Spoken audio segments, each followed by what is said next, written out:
کہ جو دنیا میں کسی بھی چیز کا جب بھی انتظامی معاملہ بنایا جائے گا یا انتظامی نظام بنایا جائے گا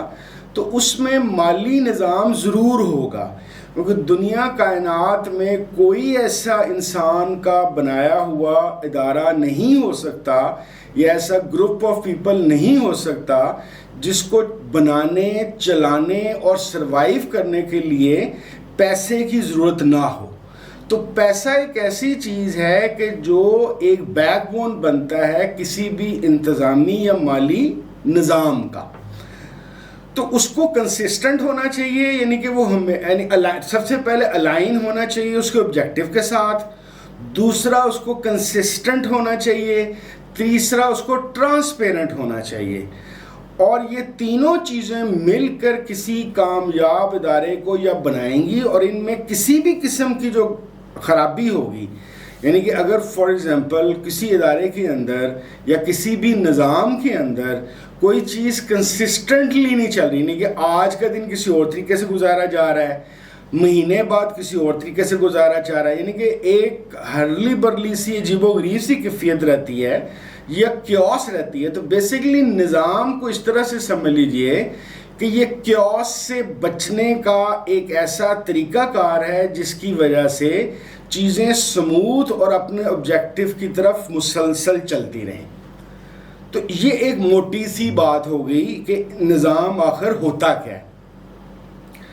دنیا کائنات کے اندر، خاص طور پہ دنیا کے اندر، نظام کی ابتدا انسان کے اندر میرے خیال کے مطابق دو تین اس کی بیسک وجوہات تھیں۔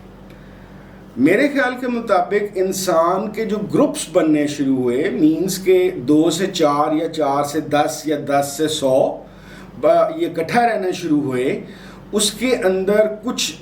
جو نیڈز تھیں جس کی وجہ سے یا وجوہات تھیں جس کی وجہ سے یہ بنا، معاشرے بننے شروع ہوئے یا گروہ بننے شروع ہوئے، وہ دو تھے، ایک خوف اور ایک فوڈ یا معیشت۔ خوف یہ کہ انسان 2 یا 4 کی صورت کے اندر جب کسی زمانے میں جنگلوں یا پتھروں یا غاروں میں رہتا تھا تو ارد گرد کے اندھیرے اور جنگلی درندوں سے اس کو ہر وقت کا خطرہ رہتا تھا۔ ان خطرات سے بچنے کے لیے انسان نے آہستہ آہستہ اپنے دماغ کا استعمال کرتے ہوئے کچھ ہتھیار، کچھ نیزے، کوئی لکڑی کے، پتھر کے بنا لیے تھے، لیکن اس کو یہ پتہ چل گیا تھا کہ اگر ہم 2 سے 4 اور 4 سے زیادہ ہونے شروع ہو جائیں گے تو ہم کسی نہ کسی طریقے سے اپنی حفاظت زیادہ بہتر طور پہ کر سکیں گے۔ دوسری وجہ مجھے ایسا لگتا ہے کہ سسٹمز کو ڈیولپ کرنے کے لیے انسان کے جو گروہ بنے، اس کی دوسری بیسک وجہ معیشت تھی یا فوڈ تھا۔ انسان نے جیسے ہی، کیونکہ پہلے آپ کو پتہ ہے کہ انسان صرف شکار، یعنی کہ جانوروں کے شکار کر کے اس پہ کھاتا پیتا تھا، اور کبھی کبھار کچھ ایسے علاقے تھے جہاں پہ خودرو جڑی بوٹیاں، جن کا بعد میں پتہ چلا کہ کوئی گندم ہے، کوئی جو ہے، کوئی اس طرح کی چیز ہے، ان کو آن نیڈ بیسس کھا پی کے اپنا گزارا کرتا تھا۔ جیسے ہی ہمارے انسانی تاریخ کے اندر ڈومیسٹیکیشن آف ایگریکلچر ہوا، مینز کہ ہم نے خود سے کھیتی باڑی کرنا سیکھی، تو وہیں پہ آپ کے سسٹمز کو بنانے کی ابتدا ہو گئی۔ کس طریقے سے کہ ایسا، کیونکہ پہلے خود رو پودوں اور جڑی بوٹیوں کی وجہ سے شکار کے علاوہ ضرورت پڑنے پہ یہ کام کر لیا جاتا تھا، کھا لیا جاتا تھا، لیکن جب اس کو باقاعدہ ایک آرگنائز طریقے سے چیزیں بننی شروع ہوئیں، یعنی کہ کھیتی باڑی کرنی شروع کی، تو پہلا سسٹم یا سائیکل بنا کہ بیج کو اس طریقے سے بونا ہے، یہ بیج بونے والے ہوں گے، اس کے بعد انتظار کرنا ہے، یہ اگے گا، پھر اس کی کٹائی کا ایک سسٹم ہوگا، پھر کٹائی کے سسٹم کے بعد جتنی ضرورت اس قبیلے یا معاشرے یا قبیلے یا اس قصبے یا اس اکٹھے رہنے والے لوگوں کی، وہ اپنا سٹور کرے گا، اس کے علاوہ کو علیحدہ کر دے گا، اور پھر انسان نے آہستہ سے سوچا کہ یہ جو اضافی فوڈ رہ جاتی ہے تو اس کے لیے کیا کیا جائے، تو وہاں سے پہلی دفعہ اکنامک سسٹم ڈیولپ ہونا شروع ہوا، جب انسان کی جو ڈیمانڈ تھی وہ کم ہو گئی اور جو ان سی پروڈکشن تھی وہ زیادہ ہو گئی، یعنی کہ سرپلس ہو گئی۔ مثال کے طور پر آپ اس کا اس طرح سے سمجھ لیجئے کہ ایک گروہ یا ایک قبیلے کے اندر 10 روٹیوں کی ضرورت تھی، 10 روٹیوں کی بجائے وہاں پہ 70 یا 100 ہو گئیں، تو یہ سوچا گیا کہ ان 70-100 روٹیوں کو سنبھالنا کیسے ہے، اور اس کے علاوہ اس کا کریں کیا، کیونکہ ایک عرصے بعد تو یہ خراب ہو جائیں گی۔ تو وہاں سے تجارت کا آغاز ہوا۔ یہ تجارتی سسٹم اصل میں انسان کے نظام کو چلانے کے لیے ایک آغاز کی صورت بنا، اور یہیں سے جو پہلے میں نے بات کی کہ ہر نظام کو بنانے کے لیے یا ادارے کو بنانے کے لیے پہلے اس کو آبجیکٹو چاہیے ہوتا ہے۔ تو یہاں پہ آبجیکٹو کیا بنا کہ جو سرپلس فوڈ ہے یا سرپلس گندم ہے یا جو ہے یا کوئی اور فصل ہے، اس کا کرنا کیا ہے۔ تو اس کے لیے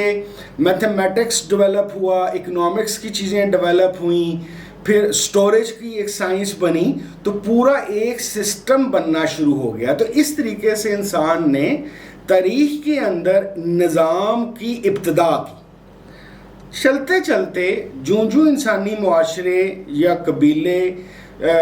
قصبے اور قصبے شہروں اور شہر بڑے بڑے خطوں میں، یا اب آج سے 100-125 سال پہلے کی طرح ایک بڑے ممالک کے اندر تبدیل ہوا، تو انڈسٹریل ریولوشن کی وجہ سے، تجارتی سہولیات ہونے کی وجہ سے مختلف قسم کے نئے کاروبار بنے، اور نئے کاروباروں نے نئے قسم کے ادارے بنانے کی ضرورت پہ زور دینا شروع کیا۔ اور وہاں پہ ہمیں سب سے پہلے، کیونکہ ہم پچھلے 200-250 سال سے دنیا کیپٹلزم کے نظام کے اوپر چل رہی ہے، تو کیپٹلزم نظام کے لیے کارپوریٹس یا کمپنیز جو سی تھیں وہ ڈیولپ کی گئی۔ اب ہر کمپنی کا ظاہر ہے جو ایک موٹا مقصد ہوتا ہے وہ ٹو ارن منی، خاص طور پہ جو پبلک لمیٹڈ کمپنیز ہیں ان کا مقصد یہ ہوتا ہے کہ وہ پیسے کمائیں اور اپنے حصے داروں کو یا کھاتے داروں کو اس میں سے منافع دیں، تاکہ ایک پورا فنانشل سسٹم چلانے والے، مالکوں اور وہ لوگ جو پبلک ہے جو اس کے اندر شامل ہے اس کو فائدہ ہو۔ تو یہ اس کا کسی بھی کمپنی کا ایک مقصد ہو گیا۔ اب یہ ایک سینسٹیو ایشو اس طریقے سے بن جاتا ہے کہ لوگوں نے اس کمپنی کے اندر، پبلک نے اپنے پیسے ڈالے، ایک متحدہ نظام ڈیولپ کیا، تو آبجیکٹو ایڈمنسٹریٹو اور فنینشیل یہ بنا کہ ان کے پیسوں کی حفاظت کرنی ہے۔ پیسوں کی حفاظت کے لیے ایسے کسی ادارے کو تخلیق کرنا پڑا جس کے جو آبجیکٹیوٹی کلیئر ہو، مشن سٹیٹمنٹ کلیئر ہو۔ اس میں سب سے ضروری چیز ہائرنگ جو ان سی ہے، یعنی کہ وہ لوگ جو اس کمپنی کو چلائیں گے وہ کمپیٹنٹ ہوں، ایماندار ہوں، اور ان کے اندر پوری کی پوری صلاحیتیں ہوں جس کی وجہ سے کام چل سکتا ہے۔ اسی لیے کسی بھی ادارے کے لیے یا سسٹم کے لیے جو سب سے امپورٹنٹ شعبہ ہے وہ ہیومن ریسورس کا ہے، کیونکہ انسانوں کے لیے وہ کمپنی بنی ہے ان کے منافع کمانے کے لیے، تو اس کو چلانے والے بھی انسان ہوں گے۔ انسان وہ چیز ہے کہ بے شک آپ اس سے بہی کھاتوں پہ، کاغذ پہ کام کرا لیں یا کمپیوٹر پہ کام کرا لیں، لیکن اس کو چلانے دیکھنے والا ایک انسان ہی ہوگا۔ اگر ہم چاہتے ہیں کہ کوئی بھی ادارہ کنسسٹنسی، آنیسٹی اور ٹرانسپیرنسی کو اپنا حاصل کر سکے، تو اس کا مطلب یہ ہوتا ہے کہ اس کو چلانے والے جو انسان ہیں وہ یہ تینوں کوالٹیز اپنے اندر رکھتے ہیں۔ کسی بھی ادارے کے اندر 2 چیزیں بہت امپورٹنٹ ہوں گی: بنایا ہوا سسٹم یا بنایا ہوا فلو چارٹ آف ورک اس کے آبجیکٹیوٹی کے مطابق ہو، یعنی کہ جو مقصد ہے اس کے تحت سسٹم بنایا جائے، اور جو لوگ اس کو چلا رہے ہوں وہ اس آبجیکٹیو یا اس مقصد کو پوری طرح اون کرتے ہوں، اس کو سمجھتے ہوں، اور سب سے بڑھ کے یہ کہ صرف آنیسٹ نہ ہو بلکہ ان کے اندر یہ قابلیت بھی ہو کہ وہ ان چیزوں کو چلا سکتے ہیں۔ ہم آگے جا کے قابلیت پہ بات کریں گے، لیکن اس کو ذہن میں چاہوں گا کہ تمام دیکھنے سننے والے ضرور رکھیں کہ پروسیس اور ایبلٹی کسی بھی سسٹم کے سب سے امپورٹنٹ کمپوننٹس ہیں. تو میرے خیال کے مطابق کیپٹلسٹ نظام کی جو کامیابی ہے اس کی جو سب سے بڑی وجہ، اس میں بحث میں نہیں پڑھ رہا کہ سوشلزم بہتر ہوتا ہے کہ کیپٹلزم بہتر ہوتا ہے، میں صرف ایک سسٹم آف ورلڈ کا ایک ایکسپلینیشن دے رہا ہوں. میں یہ کوئی اس وقت اس کی موریلٹی کی بات نہیں کر رہا، آگے جا کے جب کروں گا تو پھر تب دیکھیں گے. فی الحال میں بات کر رہا ہوں کہ کیپٹلزم کی کامیابی کی سب سے بڑی وجہ یہ ہے کہ اس نے ادارے بناتے وقت، خاص طور پہ ویسٹ کے اندر جو کارپوریٹس بنی یا کمپنیز بنی، انہوں نے اپنی آبجیکٹیوٹی اور اپنے پروسیجر اور اپنی ورکنگ کو الائن رکھا، ایک مطابق رکھا، اس کے اندر فرق یا رخنا نہیں آنے دیا. دوسری اس کی وجہ یہ ہے کہ انہوں نے سب سے زیادہ انویسٹمنٹ دو چیزوں پہ کی. نمبر ون، سب سے زیادہ انویسٹمنٹ انہوں نے انسانوں پہ کی، جنہوں نے نمبر ون کیا کیا